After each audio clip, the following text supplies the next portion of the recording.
Coas campás da Igrexa da Peregrina soando de fondo, o candidato do Partido Popular visitou esta mañá Pontevedra.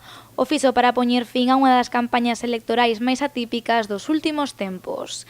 Neste acto, Alberto Núñez Feijóo apelou á necesidade dun goberno galego que acredite seguridade e experiencia. Un novo ciclo con un goberno que dé seguridade, que siga xestionando a pandemia con mesmo rigor que se xestionou antes, que siga os criterios do personal sanitario, como seguimos fai meses, seguimos no presente e seguiremos no futuro, e acreditar tamén que para nós o traballo, o emprego, o benestar e o progreso forman parte da nosa forma de entender a política. O candidato do Partido Socialista chegose tamén esta mañá a Pontevedra acompañado do ministro de Transportes, José Luis Ábalos.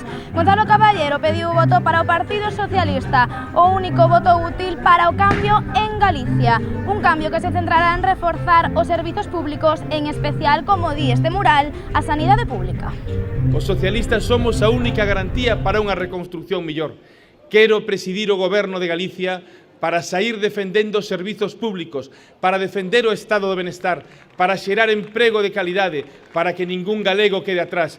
Quero presidir Galicia para loitar pola igualdade, polo feminismo, polos servizos públicos, pola Galicia urbana e polo medio rural. Pola súa banda, o Bloque Nacionalista Galego dirixiuse aos votantes indecisos e inconformistas.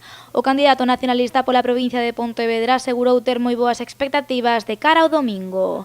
O discurso de Luís Vara centrouse na ilusión e na confianza de pontonizar Galicia. A palabra desta campaña tamén pode ser pontonizar, non? Pontonizar, que significa seducir, significa engaiolar, comunicar con magnetismo e con paixón. E no BNG estamos pontonizando o país, estamos enchendo de ilusión e de esperanza, de confianza en nós, de orgullo, de autoestima, de enerxía para liderar e para impulsar o país cara ao futuro.